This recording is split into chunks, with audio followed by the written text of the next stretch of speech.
વિદ્યાર્થી મિત્રો, આજે આપણે એક સાથે બધા પાઠના નકશા જોઈ લઈએ, જેથી કરીને ઓછા સમયમાં આપણે સારી રીતે કામગીરી કરી શકીએ. એટલા માટે તો નકશા જે છે 8મો પાઠ, 9મો, 10મો અને છેલ્લે આપણે 13મો પાઠ, 4 પાઠમાંથી 4 નકશા, 4 માર્ક રોકડા લાવવાના છે. તો એના માટે આપણે વાત કરવા જઈએ આજે નકશા વિશે.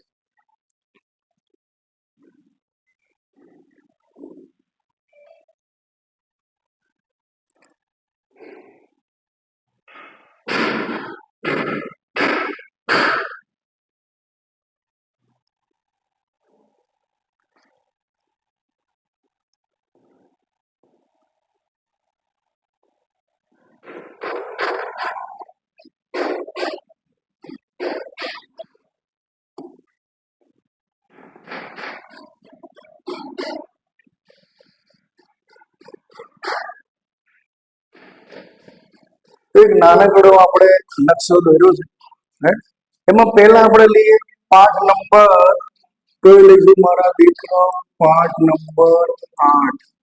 અહીંયા ફરજિયાત શું લખવાનું? આપણે સંજ્ઞા સૂચિ. સ્કૂલોમાં લખતા જ નથી સંજ્ઞા સૂચિ, અને બધા 4 માર્ક લેવા છે. આપણે બોર્ડમાં લખવાનું સંજ્ઞા સૂચિ. ખ્યાલ આવી ગયો? પહેલા લઈએ આપણે પર્વતીય જમીન. પર્વતીય જમીન તો નોર્મલી પર્વતીય જમીન ક્યાં હોય? ઉત્તર ભારતમાં હિમાલયના ક્ષેત્રોની અંદર. તો જે જમ્મુ કાશ્મીર પ્રદેશ છે, અહીંયા આગળ પર્વતીય જમીન તમે બતાવી શકો. ખ્યાલ આવી ગયો? અહીંયા તમે પર્વતીય જમીન બતાવી શકશો. રેડ અક્ષરે લખી દઈએ એટલે તમને તકલીફ ઓછી. પર્વતીય જમીન. ખ્યાલ આવી ગયો? બીજી લઈએ આપણે ગ્રીન કલરની અંદર, આપણે લખીએ અહીંયા કાપની જમીન. કારણ કે એ બહુ ફળદ્રુપ હોય છે. કાપની જમીન, નિશાની આપણે પ્લસની કરી દઈએ, રાઈટ? તો કાપની જમીન ક્યાં આવે? તો નેપાળની નીચે, કારણ કે અહીંયા ગંગા નદી આવેલી છે. તો નેપાળની નીચે આપણે લખીશું કાપની જમીન. ઉત્તર પ્રદેશ, બિહાર સુધી કોઈ ટેન્શન નહીં, એમ તો ઉત્તરાખંડની અંદર એ ચાલે, ગમે ત્યાં બતાવી શકાય કાપની જમીન. ત્રીજી જમીનની વાત કરવા જઈએ તો રણ પ્રકારની જમીન.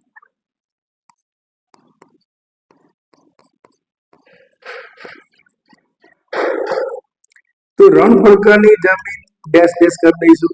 એ ક્યાં આવશે? રાજસ્થાનના રણની અંદર. ગુજરાતમાં પણ તમે અહીંયા બતાવી શકો રણ પ્રકારની જમીન. એવું કે નથી કે ગુજરાતમાં ન બતાવાય, રાજસ્થાનમાં બતાવાય અને અહીંયા પણ બતાવી શકાય. એ પછી વાત કરવા જઈએ આપણે કાળી જમીન. બ્લુ લઈ લઈએ.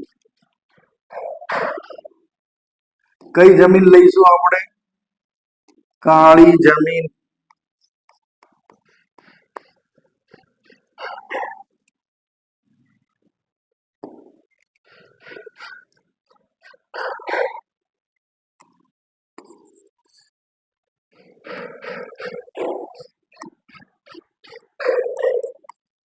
કાળી જમીન જે છે એ નોર્મલી ક્યાં આવશે? આખું મહારાષ્ટ્ર રાજ્ય છે, ગુજરાતમાં પણ છે, અને મધ્યપ્રદેશનો પશ્ચિમી ભાગ. તો એના માટે આપણે ચોકડી કરી દઈએ, તો એ આવશે કાળી જમીન. તો અહીંયા ગુજરાતમાં અહીંયા બતાવી શકાય, આ મધ્યપ્રદેશ આ રીતે, તો અહીંયા પણ તમે બતાવી શકો. આ આખું મહારાષ્ટ્ર રાજ્ય છે, તો અહીંયા પણ આખા મહારાષ્ટ્રમાં તમે કાળી જમીન બતાવી શકો. એ પછી આપણે લઈએ રાતી જમીન. રાતી જમીન જે છે,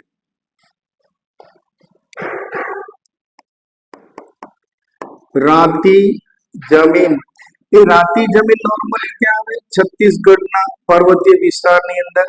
તો આ જે મધ્યપ્રદેશ છે એમાંથી છૂટું પડેલું કયું? ઝારખંડ, છત્તીસગઢ, જે મોટા પાયા પર રાતી જમીન આવેલી છે, તો ત્યાં તમે દર્શાવી શકો. અને છેલ્લે લઈએ આપણે પડખાઉ જમીન.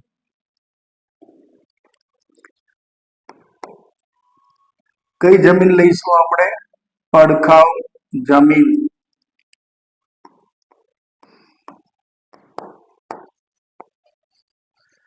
પડખાઉ જમીન જે છે ત્યાં નાના નાના આપણે ડોટ સર્કલ દોરી દઈશું, રાઈટ. પડખાઉ જમીન આ આપણી પથારી છે, બંને બાજુ આપણે પડખા ભરીએ તો અહીંયા આપણે બતાવી શકીએ પડખાઉ જમીન. ખ્યાલ આવી ગયો? બંને બાજુ. તો એક સામાન્ય આપણે નકશા વિશે વાત કરી.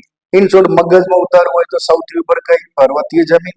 એની નીચે કાપની જમીન, સામે રણ પ્રકારની જમીન, ગુજરાતની અંદર કાળી જમીન, એની સામે રાતી જમીન એટલે કે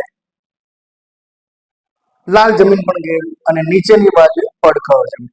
એક જંગલ પ્રકારની જમીન કે તો આપણે પહેલા પણ વાત કરી હતી, અહીંયા વચ્ચે હિમાલયના પર્વતીય પ્રદેશ શિવાલિક ટેકરી ત્યાં તમે બતાવી શકો.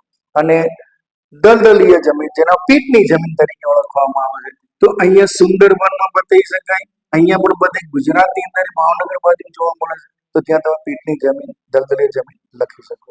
તો 8મા પાઠની વાત કરીએ આપણે. એકવાર નજર કરી લો. તરત ફટાફટ 9મો પાઠ વિશે આપણે વાત કરીશું.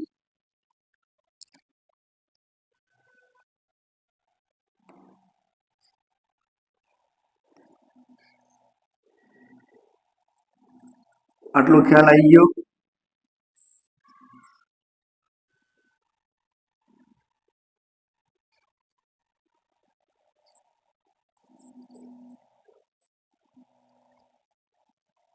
તો વાત કરીએ આપણે 9મા પાઠ વિશે. આનો જ નકશો રાખીએ.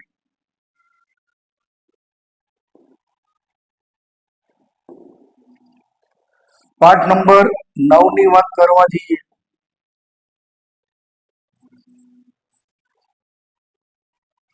તો 9 ની અંદર શું છે? અભયારણ્યો છે અને રાષ્ટ્રીય ઉદ્યાનો. પૂછાશે તો 71, ચાહે કોઈ પણ હોય, અભયારણ્ય પૂછે કે રાષ્ટ્રીય ઉદ્યાન પૂછે, આપણે એની સાથે મતલબ નથી. તો અહીંયા આપણે સર્કલ દોરી લખી દઈએ અભયારણ્ય, અથવા લખી દઈએ રાષ્ટ્રીય ઉદ્યાન. બે માંથી એક જ પૂછવાનું છે, એટલે કે જરૂર નથી કે આપણે અલગ અલગ પર્ટિક્યુલર સંજ્ઞા બતાવીએ. સૌથી ઉત્તર ભારતની શરૂઆત કરવા જઈએ તો અહીંયા જમ્મુ કાશ્મીર ની અંદર આવશે. કયું આવશે? દચીગામ. દચીગામ. આ જે પ્રદેશ જે છે એ ઉત્તરાખંડ છે. તો ઉત્તરાખંડ ની અંદર અહીંથી આ ભાગ જે છે ત્યાં આગળ આવશે કોર્બેટ. આ ભારતની કર્કવૃત રેખા આ મધ્યપ્રદેશ છે, તો મધ્યપ્રદેશ કર્કવૃતની નીચે શું આવશે? કાન્હા. ખબર ન પડે તો કોમેન્ટ કરજો ખાસ, કારણ કે 4 માંથી 4 લાવવાના છે આપણે એટલા માટે.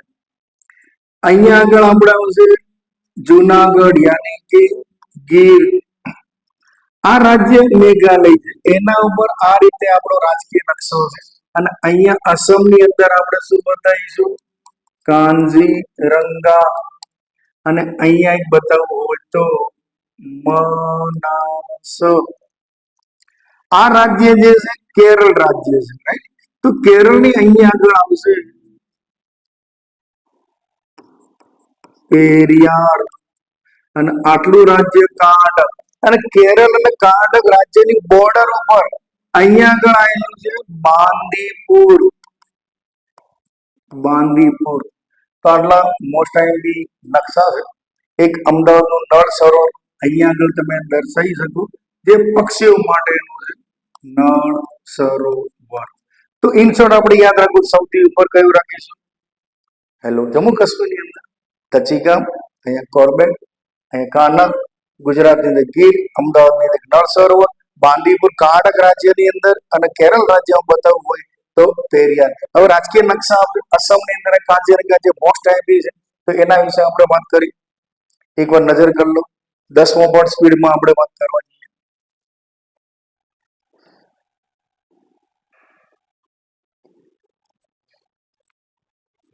યાદ રહી ગયું? હેલો.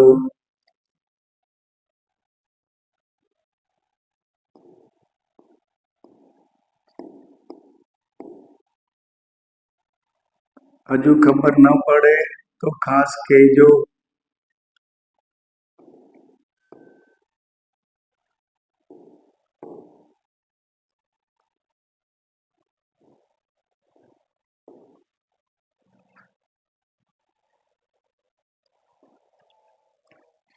ક્લિયર? 10મો પાઠ આપણી ટેકનિક મુજબની વાત કરવા જઈએ તો અહીંયા વાત કરવા જઈએ આપણે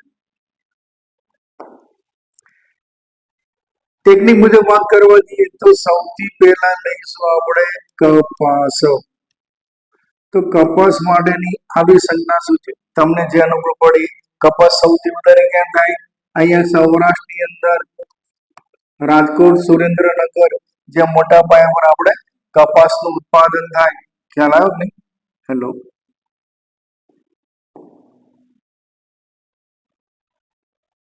તો જ્યાં કપાસનું મોટા પાયા પર ઉત્પાદન થાય. બીજી વાત કરવા જઈએ આપણે મગફળી. તો એમાં એક સીધો તગડો, એક ઊંધો તગડો, એને કહેવાય મગફળી. તો એ ક્યાં થાય? જુનાગઢ ની અંદર સૌથી વધુ મગફળી દેશભરમાં જુનાગઢ. એ પછી લે પ્લસ ની નિશાની તમાકુ. તો અહીંયા મહી, ચરોતર, આણંદ, ખેડા જે મોટા પાયા પર તમાકુનું ઉત્પાદન થાય. એની એક્ઝેક્ટ સામે લેવા જઈએ આપણે તો સામે શું લઈશું? શણ. સામે શું લઈશું આપણે? શણની વાત કરવા જઈએ. શણ માટે આપણે ચોગડી. શણ ક્યાં થાય? પશ્ચિમ બંગાળની અંદર મોટા પાયા પર ઉત્પાદન થાય. શણ પશ્ચિમ બંગાળની અંદર. એ પછી વાત કરવા જઈએ આપણે તમાકુ. તમાકુમાં આવી નિશાની તમે બતાવી શકો. આટલું રાજ્ય મેઘાલય છે, આ રાજ્ય જે છે અસમ છે, અને અસમની અંદર ચાના બગીચા છે. ચાના બગીચા ક્યાં આવેલા? સૌથી વધુ અસમની અંદર. તો ત્યાં તમે બતાવી શકો. એ પછી વાત કરવા જઈએ રોકડિયા પાકની અંદર તો શેરડી. શેરડી સૌથી વધુ 50% ક્યાં થાય? ઉત્તર પ્રદેશ. ઉત્તર પ્રદેશ કયો? નેપાળની નીચે. તો આ રાજ્ય જે છે એ ઉત્તર પ્રદેશ છે. તો ત્યાં આગળ તમે શેરડીનું ઉત્પાદન બતાવી શકો. એ ઉપરાંત હવે વાત કરવા જઈએ આપણે શેરડી પછી ઘઉંની વાત કરવા જઈએ તો આને કહેવાય ઘઉં. ઘઉં ક્યાં બતાવવાનું? કાશ્મીરની નીચે. આ જે રાજ્ય જે છે કાશ્મીર છે, તો કાશ્મીરની નીચે અહીંયા શું આવશે? પંજાબ આવશે. એની નીચેની બાજુ દોરવું હોય તો હરિયાણા આવશે, ત્યાં પણ દોરી શકાય. ઉત્તરાખંડમાં છે, ઉત્તર પ્રદેશમાં બી થાય, ઇવન રાજસ્થાનમાં પણ ઘઉંનું ઉત્પાદન થઈ શકે. ગુજરાત પણ સૌથી વધારે મેજર આપણે ઘઉંનું ઉત્પાદન ક્યાં થાય? પંજાબની અંદર. તો આપણે પંજાબ બતાવી દઈશું. ડાંગરની વાત કરવા જઈએ તો ડાંગર જે છે ક્યાં થાય? દક્ષિણ ભારતમાં ગમે ત્યાં થઈ શકે. નડે નહીં એટલે આપણે એક સાથે બતાવી શકાય. ઓરિસ્સા, આંધ્રપ્રદેશની અંદર જ્યાં વર્ષમાં 2 વાર પાક લે છે. ડાંગર એક સારો ટોપિક છે, તો એ ત્યાં તમે બતાવી શકો. ડાંગર પછી વાત કરવા જઈએ આપણે તો કોફી. શું લઈશું આપણે? કોફી. કોફી જે છે એકચ્યુઅલી ચોપડી લોકો તો કર્ણાટકનો કુર્ગ પ્રદેશ, પણ આ જે ટેકરવાળો ભાગ છે એ ચેન્નઈ છે, અને ચેન્નઈની સામે આટલું આ જે વિસ્તાર જે છે એ કર્ણાટકનો કુર્ગ પ્રદેશ. આ કેરળ રાજ્ય છે, કર્ણાટક છે. અહીંયા પશ્ચિમ ઘાટ આવેલો છે. ઢોળાવાળા જગ્યાએ મોટા ઝાડની છાયામાં કોફીનું ઉત્પાદન થાય. તો ત્યાં તમે કોફી બતાવી શકો. એ પછી વાત કરવા જઈએ આપણે બાજરી.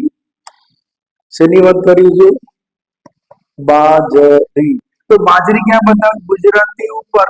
તો અહીંયા આગળ તમે સામાન્ય રીતે બાજરી સર્કલ કરીને પ્લસ કરી શકો. બાજરીનું ઉત્પાદન. અને સર્કલ કરીને ચોકડી મારશો તો જુવાર. અને જુવાર દેશભરમાં ક્યાં થાય?